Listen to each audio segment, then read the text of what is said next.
Hello friends, welcome to NC entry. तो आइए video start करते हैं, लेकिन दोस्तों उससे पहले हमारे चैनल को सब्सक्राइब कर लीजिए। अगर ये वीडियो आप फेसबुक पे देख रहे हैं तो फेसबुक पेज को लाइक कीजिए और हमें इंस्टाग्राम पे फॉलो कीजिए। राधे राधे, जय श्री कृष्णा। थैंक यू दोस्तों।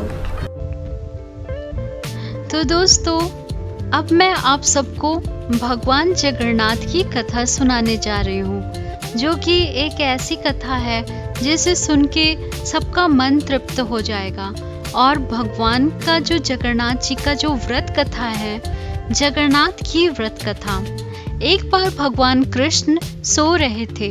निद्रावस्था में उनके मुख से अचानक निकला राधे। पट रानियों ने इसे सुना। स्त्री भाव से वे सोचने लगी कि हम प्रभु की इतनी सेवा करती हैं, परंतु उन्हें ज्यादा राधा जी का ही स्मरण रहता है। राधा जी के साथ प्रभु के प्रेम का रिश्ता कैसा था, यह अनुराग किस प्रकार का था, प्रभु ने उनके प्रति प्रेम का प्रदर्शन कैसे किया, स्वयं राधा जी भगवान के प्रति प्रेम भाव आखिर कैसे दिखाती थी।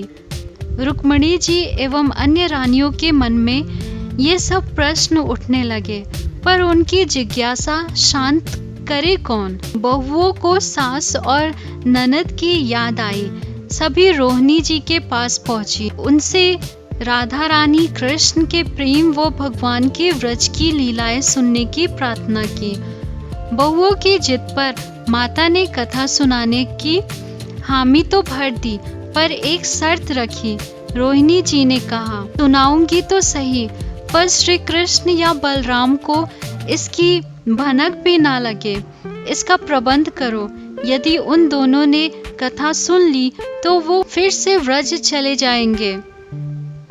तुम सब मिलकर भी उन्हें रोक ना पाओगी, फिर द्वारकापुरी कौन संभालेगा। तय हुआ कि सभी रानियां रोहिणी जी के साथ एक गुप्त स्थान पर जाएंगी। वहां पर सारी श्री कृष्ण लीला कथा कहीं सुनी जाएगी। माता के शर्त अनुसार वहां कोई और न आए, इसके लिए सुभद्रा जी पहरा देंगी।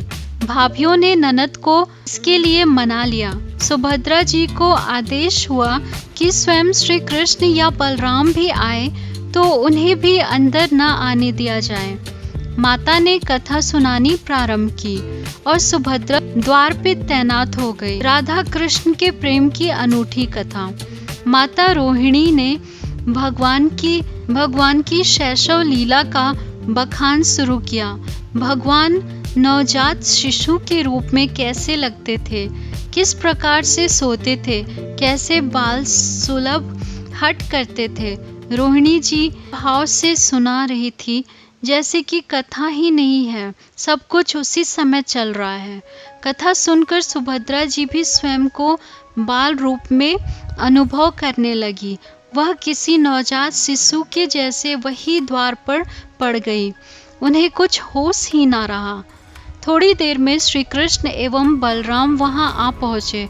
सुभद्रा जी को द्वार पर ऐसे खड़े तो कुछ संदेह हुआ। बाहर से ही अपने सूक्ष्म शक्ति द्वारा माता द्वारा वर्णित व्रज लीलाएं आनंद लेकर सुनने लगे। बलराम जी भी कथा का आनंद लेने लगे। पटरानियां तो डूबी ही थी। भगवान भी विभोर होके सुध-बुध खो बैठे। ऐसे विभोर हुए कि मूर्ति के समान जड़ प्रतीत होने लगे। बड़े ध्यान पूर्वक देखने पर भी उनके हाथ पैर दिखाई नहीं देते थे। सुदर्शन ने भी द्रवित होकर लंबा रूप धारण कर लिया। तभी अचानक देवर्षि नारद का वहां आगमन हुआ। देवमुनि नारद भी भगवान के इस रूप को देखकर आश्चर्यचकित हो गए। निहारते रहे, कोई सुध में ही नहीं था। कुछ समय बाद नारद निद्रा भंग हुई। भगवान प्रणाम करके भगवान से कहा, प्रभु, मेरी इच्छा है कि मैंने आज जो रूप देखा है वह आपके भक्त जनों को पृथ्वी लोक पर चिरकाल तक देखने को मिले। आप इस रूप में पृथ्वी पर वास करें। भगवान नारद जी आज से प्रसन्न हुए और उन्होंने कहा, तथास्तु। कली काल में मैं इसी रूप में नीलांचल क्षेत्र में अपना स्वरूप प्रकट करूंगा। आपने जिस बाल भाव वाले रूप में अंगहीन मुझे देखा है, मेरा वही विग्रह प्रकट होगा। आपको धैर्यपूर्वक उसकी प्रतीक्षा करनी होगी। भगवान ने मेरी प्रार्थना स्वीकार कर ली। यह बात सुनकर नारद गदगद हो गए। उन्होंने भगवान से पूछा, वह भाग्यशाली कौन होगा जिसे यह सुअवसर मिलेगा? जानते ही हैं, मेरी कमजोरी है मेरे कौतूहल। बात को यदि न जान जाऊं तो मैं व्याकुल रहूंगा। प्रभु, क्या मैं कली काल के आने तक व्याकुल रहूं? भगवान नारद की चतुराई पर हंस पड़े। भगवान बोले, आपको इस दुर्लभ स्वरूप के पुनः दर्शन के लिए प्रतीक्षा तो करनी ही पड़ेगी देवर्षि। मालवराज इंद्रद्युम्न समुद्र के उत्तर दिशा और महानदी के दक्षिण दिशा में श्री क्षेत्र में भव्य मंदिर का निर्माण कराएंगे। वहां मेरी प्रतिमा धातु या पाषाण की न होकर स्वयं कल्प वृक्ष से होगी। वहां मेरा स्वरूप वही होगा जो आपने देखने की लालसा प्रकट की है। नारद जी का कौतूहल शांत हो गया। वह प्रसन्न होकर भगवान की स्तुति करके अपने लोक को चले गए। श्री क्षेत्र यानी श्री जगन्नाथपुरी क्षेत्र में इंद्रद्युम्न द्वारा भगवान जगन्नाथ मंदिर की स्थापना की कथा यहीं से आरंभ होती है। भगवान नील माधव के इस पुरुषोत्तम क्षेत्र पर सुदूर मालव में राज करने वाले इंद्रद्युम्न कैसे पहुँचे? कैसे हुई मंदिर की स्थापना? क्यों कहा जाता है कि इसे पुरुषोत्तम क्षेत्र? बहुत सरस कथा आती है। राजर्षि राजा इंद्रद्युम्न की विभोर करने वाली कथा स्कंद पुराण में भी आती है।